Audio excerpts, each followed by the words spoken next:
حضرت عمر کی شہادت ہے. یہودی بول اٹھا, کافر بول اٹھا, اگر 6 مہینے عمر دنیا میں اور رہتے تو دنیا میں کوئی کافر موجود نہ ہوتا. 6 مہینے. اور جب اس بطل جلیل کا جنازہ اٹھا, اللہ بخاری پڑھیے نا, اللہم ارزقنا شہادت فی سبیلک, اللہ بسترے کی موت نہ دینا, شہادت کی دینا. عمر شہید ہوئے, مسجد نبوی میں نماز پڑھاتے, اور جب جنازہ اٹھا تو مدینے کا پھر پیچھے جو دلیر بچے وہ مولا علی تھے. مولا علی, جناب عمر کا جنازہ اٹھا تو سب سے پہلی ہائے جو نکلی وہ حضرت علی کی زبان سے نکلی, اور حضرت علی کی ساری داڑھی آنسوؤں سے بھر گئی. لوگوں نے کہا کہ علی کیا ہوا؟ فرمانے لگے تم دیکھ نہیں رہے جنازہ کس کا اٹھا ہے, پلٹ کے دیکھو تو صحیح, تم پتہ نہیں ہے کون گیا ہے. کہ حضور کیا ہوا؟ آپ فرمانے لگے عمر اس طرح کے کام کر کے گیا ہے, اب ان کے رستوں پہ کون چلے گا؟ کون اس کے جگر راہ وفا میں نقش ایسے چھوڑ آیا ہوں, میں جس منزل سے گزرا ہوں وہ اب تک یاد کرتی ہے. حضرت علی حضرت عمر کے جنازے پہ کھڑے ہو کے کہتے ہیں اللہ مجھے اس طرح کے عمل کرنے کی توفیق دے جس طرح کے عمر کر کے گیا. میرے بھائی, بطل عزیز, بطل حریت حضرت عمر رضی اللہ تعالیٰ عنہ, جو اپنی زندگی انقلاب والی گزار کے گئے. عمر جب دنیا سے گئے تو 80 دینار کا قرضہ تھا, 22 لاکھ مربع میل کا حکمران, اور اپنے بیٹے سے کہنے لگے بیٹے کوشش کرنا تیرے خاندان والے مل کے میرا قرضہ اتار دے, میری قبر پہ بوجھ نہ رہے, اور اگر خاندان والے مدد نہ کریں تو میرے دوستوں سے بات کرنا, وہ مدد نہ کریں تو پھر علی سے بات کرنا.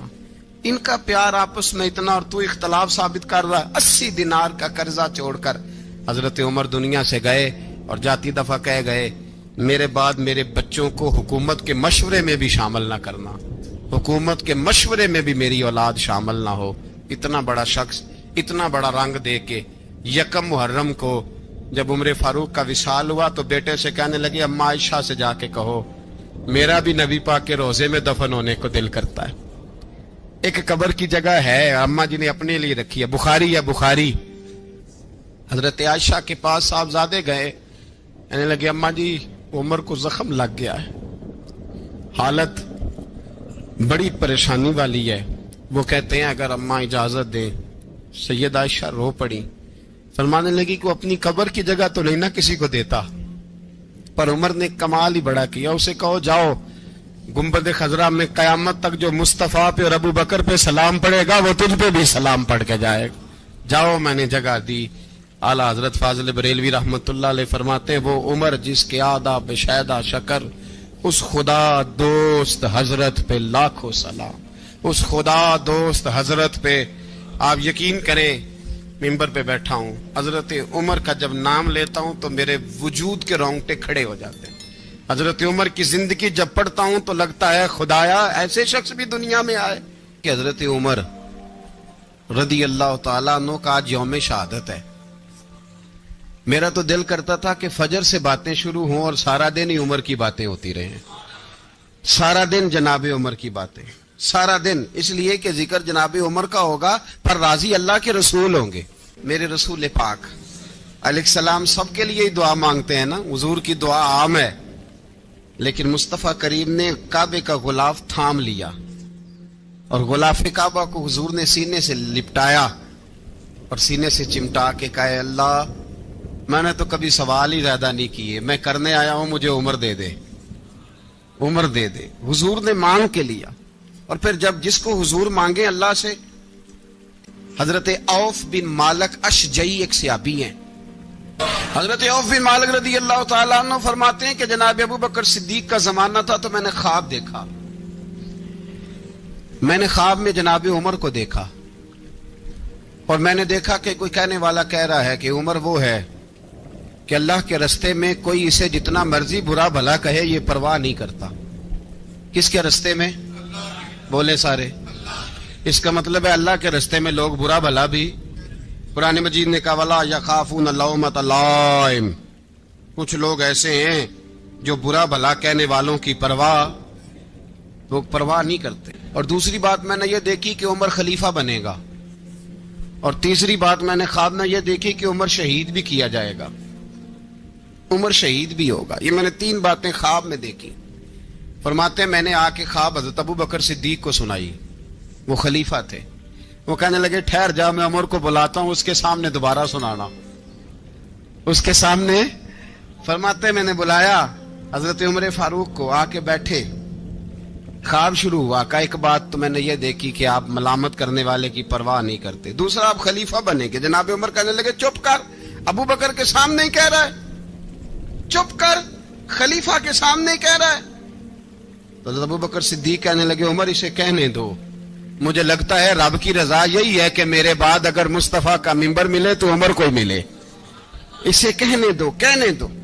حضرت عمر رضی اللہ تعالیٰ عنہ کو تیسری بات کہی۔ حضرت عوف بن مالک نے کہا آپ شہید کیے جائیں گے، میں نے خواب دیکھی ہے۔ نیک لوگوں کے خواب بڑی حد تک سچے ہوتے ہیں۔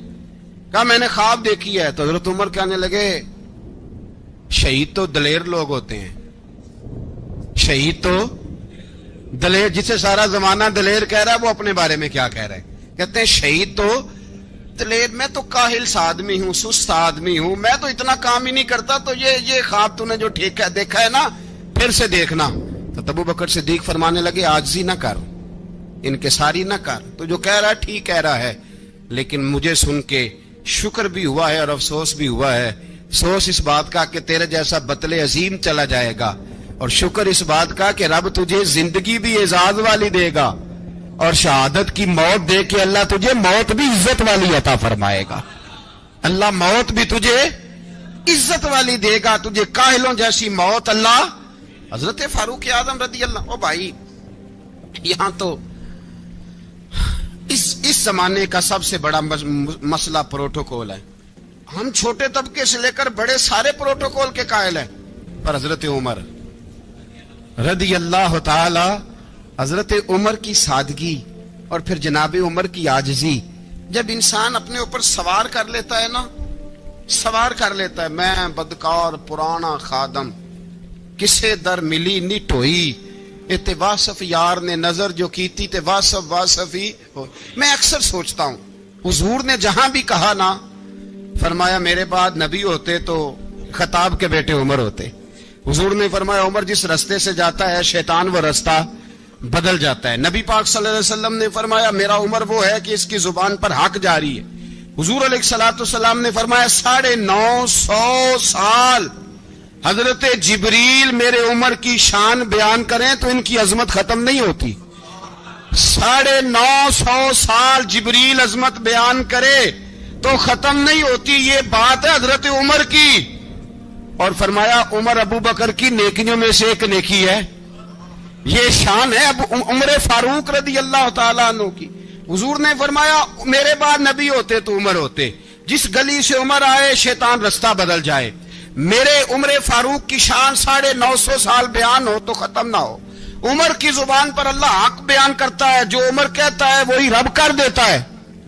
حضور ساری زندگی فضیلتیں بیان کرتے رہے، عمر جواب میں کیا کہتے ہیں؟ کوئی بتائے نا کہ یہ والی حدیثیں کبھی عمر نے بھی روایت کی ہوں کہ حضور نے میرے بارے میں یہ کہا ہے۔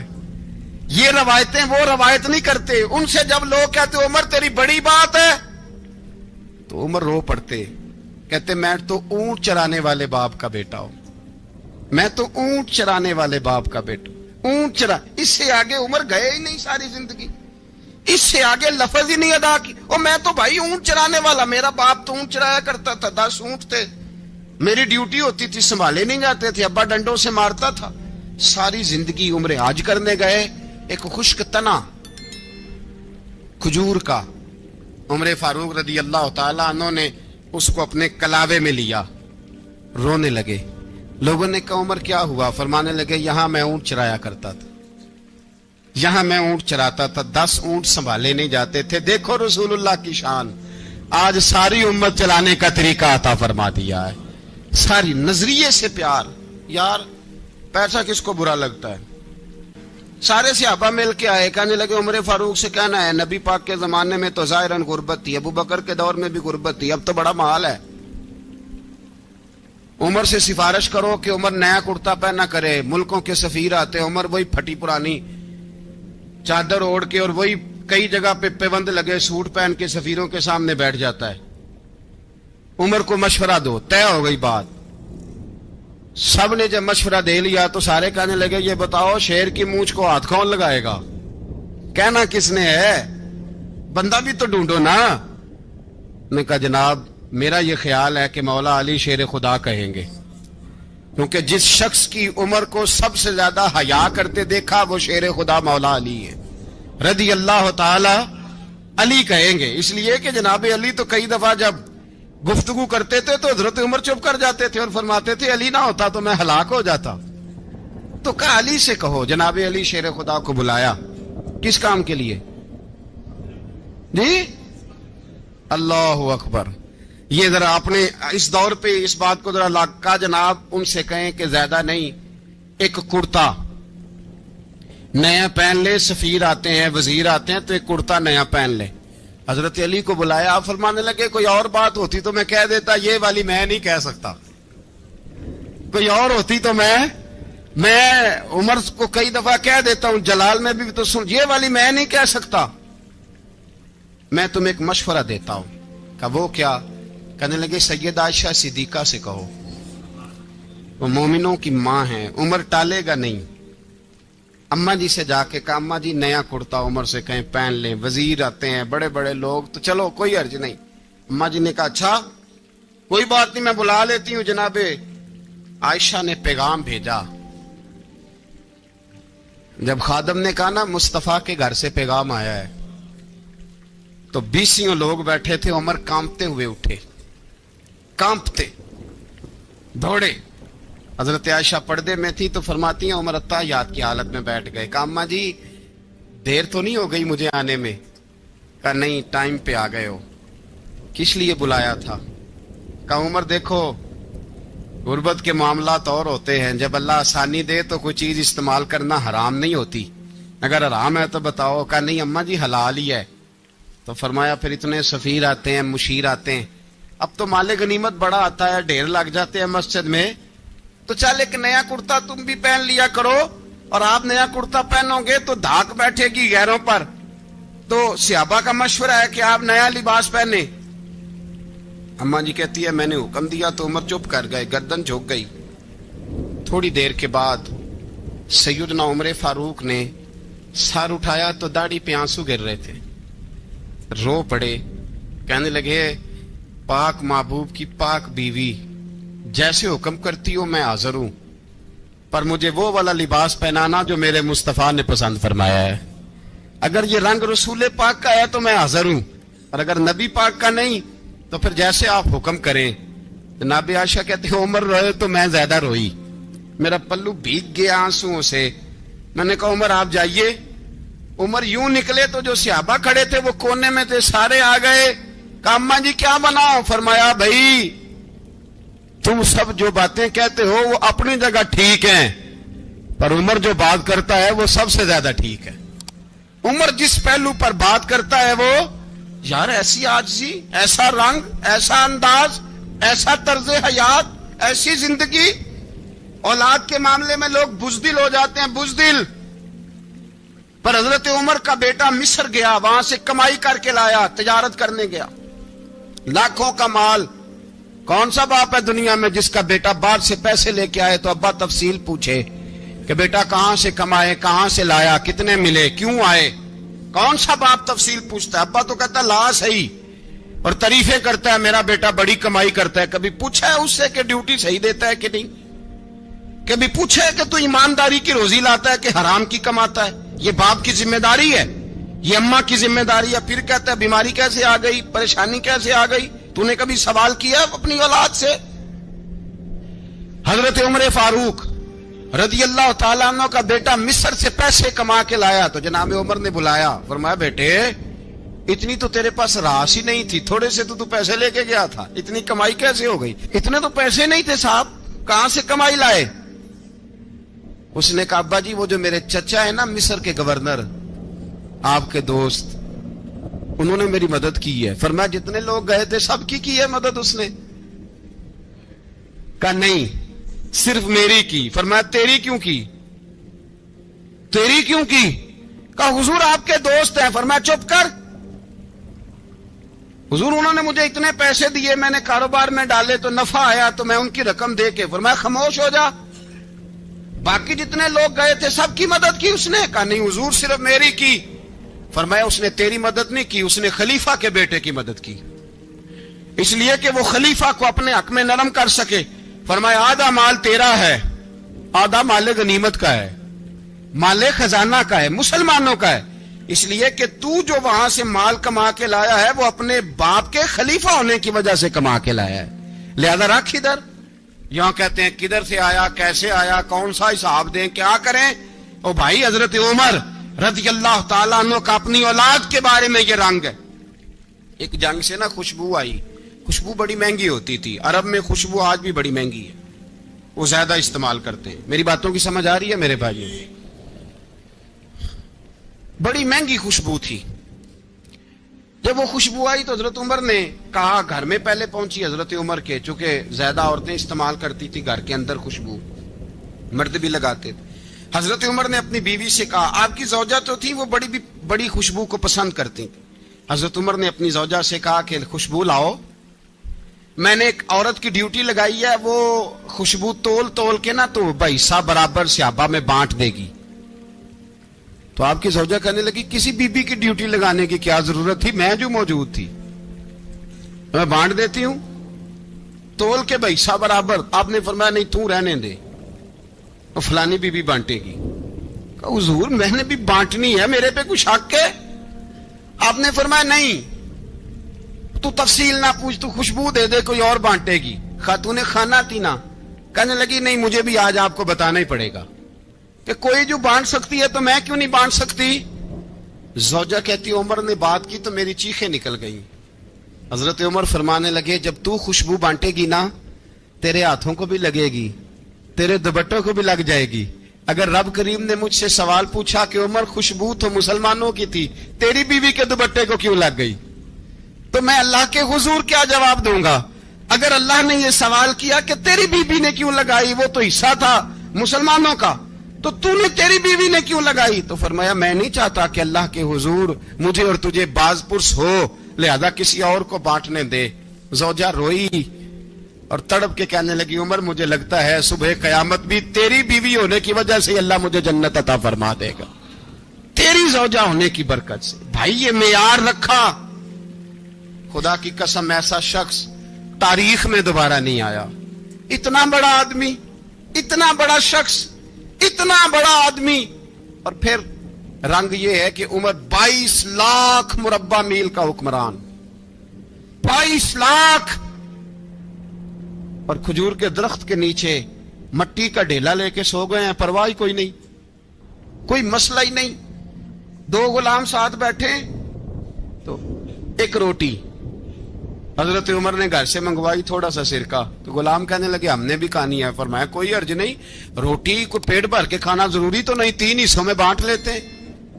ایک آدمی آیا ہوا تھا مصر کا رہنے والا ملنے کے لیے, اس نے پوچھا عمر کدھر ہے, تو کہا وہ ادھر جاؤ مسجد میں بیٹھے ہوں گے. اور واپس آیا تو کہنے لگا وہاں تو 3 غلام بیٹھے ہیں, ایک روٹی بانٹ بانٹ کے کھا رہے ہیں, لگتا ہے کئی دنوں سے روٹی نہیں ملی. کہا 3 غلام تو کوئی نہیں, وہاں 2 ہی تھے, تیسرے تو امیر المومنین تھے. اس نے کہا نہیں نہیں 3 غلام ہیں, کپڑے بھی ایک طرح کے پہنے ہوئے ہیں, بلکہ 2 کے تو پھر صحیح ہیں, تیسرے کے تو زیادہ ماڑے ہیں. کپڑے بھی ایک طرح کے, کھانا پینا بھی ایک طرح کا, اور ان کا نشست برخاست بھی ایک طرح کی ہے, لہذا کوئی فرق نہیں. حضرت ابو ہریرہ کہتے ہیں میں لے کے آیا, اور جناب عمر کو جب میں نے کچی زمین میں تامت سمیٹ بیٹھے دیکھا تو میں رو پڑا. میں نے اس مصر سے آنے والے کو کہا تو اس کے جلوے دیکھ, اگر اس کی ذات میں اتنا حسن ہے تو محمد عربی کا مقام کیا ہوگا. یہ مقام غور ہے, مقام غور. ایک آدمی کو آپ نے دیکھا آنکھوں سے نابینا ہے اور بھیک مانگ رہا ہے, تو حضرت عمر کو نظر آ گیا. فرمایا کون ہو؟ اس نے کہا میں یہودی ہوں. فرمایا بھیک کیوں مانگتے ہو؟ کہا جب تک تندرست تھا مسلمانوں کو جزیہ دیتا تھا, بوڑھا ہو گیا ہوں کیا کروں. حضرت عمر نے گھوڑے کی پشت پہ بٹھایا, کافر کو گھوڑے کی پشت پہ بٹھایا اور بٹھا کے مدینے لائے. حضرت علی شیر خدا وزیر خزانہ تھے. فرمایا علی اس کا وظیفہ جاری کرو. کہا یہ کون ہے؟ فرمایا یہ یہودی ہے، لیکن یہ ہمیں جزیہ دیتا رہا، بوڑھا ہو گیا بیچارہ، بھیک مانگنے پہ مجبور ہے، ہماری حکومت کے اندر رہتا ہے، اس کا پورا وظیفہ جتنا خرچہ اتنا وظیفہ لگاؤ۔ حضرت علی کہتے ہیں میں وظیفہ لگا رہا تھا اور وہ میرے نبی کا کلمہ پڑھ رہا تھا، وہ رسول اللہ کا کلمہ پڑھ رہا تھا۔ یہ مزاج، یہ نہیں کہ کافر۔ حضرت عمر نے گورنروں کو خط لکھے تھے کہ زبردستی کسی کو مسلمان نہیں کرنا، جہاں ان کی عبادت گاہیں بنی ہو گرانی نہیں، کوئی مندر کوئی گرجا ضائع نہیں کرنا۔ بات دور نکل جائے گی، اور میں اپنے مضمون پہ رہتا ہوں۔ اہل بیت کا پیار اگر سکھایا ہے تو جناب عمر نے سکھایا ہے رضی اللہ تعالی عنہ۔ امام حسن ملنے، آپ یقین کریں میں جب اس واقعہ کو پڑھتا ہوں تو میرا دل جھوم جاتا ہے۔ میں کہتا ہوں یار ڈاڈا ہونا اپنی جگہ پہ، عشق ہونا اپنی جگہ پہ، انسان کا باوقار ہونا اپنی جگہ، جہاں کھڑے ہونا تھا وہاں یہ کھڑے ہوتے تھے، اور جہاں جھکنا تھا وہاں یہ ان لوگوں میں اقبال نے کہا تھا تیری نگاہ ناز سے دونوں مراد پا گئے، عقل غیاب و جستجو، عشق حضور و اضطراب۔ جہاں اگر آیا ہے سامنے کیسر و کسرا تو عمر جیسا دلیر کوئی نہیں، اگر سامنے آیا ایران کا بادشاہ تو عمر جیسا تگڑا کوئی نہیں، اگر آیا ہے سامنے غسان کا بادشاہ تو عمر جیسا عادل کوئی نہیں، لیکن اگر علی کا بیٹا آیا ہے، اگر فاطمہ کے لال پارے آئے ہیں تو پھر فاروق اعظم سے جیسا محب کوئی نہیں، پھر ان سے جیسا پیار کرنے والا کوئی نہیں۔ اندر بیٹھے ہیں جناب عمر، اندر تنہائی میں کچھ وزیروں سے گفتگو ہو رہی ہے، میٹنگیں جاری ہیں۔ آپ کے بیٹے ملنے آئے جناب عبداللہ ابن عمر، ابا جی ملنے آئے، بات ٹھہرو بات کر رہا ہوں، کوئی نہ اندر آئے۔ صاحبزادہ باہر کھڑا ہے، تھوڑی دیر گزری تو امام حسن بھی آ گئے۔ کون آئے؟ آپ کو جو ملے گا امام صاحب کا نام لینے سے، وہ سردار ہیں جنتیوں۔ کون آئے؟ سارے بولیے امام حسن، تیری نسل پاک میں ہے بچہ بچہ نور کا، تو ہے نے نور تیرا سب گھرانہ۔ امام حسن آئے تو حضرت عبداللہ ابن عمر کو دروازے پہ کھڑے دیکھا، کہا امیر المومنین کہاں ہیں؟ کہنے لگے حضرت عمر کے بیٹے۔ کہنے لگے وہ اندر بیٹھے، کچھ میٹنگ ہو رہی ہے اور انہوں نے کہا کوئی اندر نہ آئے، لیکن آپ جانا چاہیں تو چلے جائیں، آپ جانا چاہیں تو، تیری نسل پاک میں ہے بچہ بچہ نور، آپ جانا چاہیں تو چلے جائیں۔ تو انہوں نے کہا جب آپ باہر کھڑے ہیں تو مجھے کوئی اتنا ضروری کام نہیں، اور ابھی زور کی نماز تھوڑی دیر میں ہوگی، میں مسجد میں مل لوں گا امیر المومنین سے۔ یہ بات کہہ کہ امام حسن چلے گئے۔ یار اتنی بڑی بات نہیں تھی، اتنی بڑی بات نہیں تھی۔ تو میرے استادوں کا بیٹا بھی آئے تو کہا ٹھیک ہے جی وہ سوئے ہوئے ہیں، تو کوئی غرض نہیں یار میں ٹھہر کے آ جاؤں گا، کوئی بڑی بات نہیں تھی، دیکھا جائے تو بڑی بات نہیں تھی، پر بات بہت بڑی تھی، اس لیے کہ یہ خالی حسن نہیں، یہ حسن ابن علی ہے، یہ حضرت فاطمہ کے لخت جگر۔ حضرت عمر باہر نکلے، عبداللہ ابن عمر سے پوچھا کوئی آیا تو نہیں؟ تو کہا حضور امام حسن آئے تھے۔ تو کہا پھر شہزادے کو اندر کیوں نہیں بھیجا؟ کہا میں نے کہا تھا۔ وہ کہنے لگے اگر امیر المومنین مصروف ہیں تو میں ظہر میں مل لوں گا۔ حضرت عمر رونے لگے، فرمایا بیٹے تو نے اچھا نہیں کیا۔ پھر مسجد نہیں گئے، سیدھے امام حسن کے دروازے دستک دی، امام حسن باہر آئے، کہا شہزادے آئے تھے تو ملے کیوں نہیں؟ تو امام حسن کہنے لگے حضور آپ کا اپنا بیٹا دروازے پہ کھڑا تھا، آپ کا اپنا بیٹا دروازے پہ کھڑا تھا، اور منع بھی کیا تھا آپ نے تو میں زور میں مل لیتا۔ حضرت امام حسن فرماتے جوش جذبات میں جناب عمر نے سر سے پگڑی اتار دی، جوش جذبات میں کہنے لگے حسن میرے بیٹے کا اور آپ کا کیا مقابلہ؟ کیا اس کی ماں کا نام فاطمہ الزہرا ہے؟ کیا اس کی نانی کا نام ختیجۃ الکبریٰ ہے؟ کیا اس کے نانے کا نام محمد مصطفیٰ ہے؟ آپ کا اور اس کا کیا مقابلہ؟ پھر رو پڑے اور کہنے لگے بیٹے میں مکے کے صحراؤں میں اونٹ چرایا کرتا تھا، یہ جو میرے سر پر عزت کے بال ہیں یہ تیرے نانے کے اگائے ہوئے، میں مکے کے خبردار شہزادے خبردار۔ او بھائی اہل بیت نبوت کے ادب کا رنگ اگر سکھایا ہے تو سیدنا عمر نے سکھایا ہے۔ حضرت فاروق اعظم کے ہاتھ میں تلوار تھی، گھر سے نکلے، کہنے لگے آج میں اس محمد کا خاتمہ کر دوں گا معاذ اللہ، اس نے گھر گھر فساد پیدا کر دیا تلوار لے کے۔ ابو جہل نے نا غصہ دلایا، کہنے لگا مکے میں کوئی سورما نہیں بچا جو مصطفیٰ کو قتل کر دے معاذ اللہ، 100 سن خونٹ ملیں گے جناب عمر کہتے ہیں تلوار پکڑی، اور یہ سویر کی بات ہے،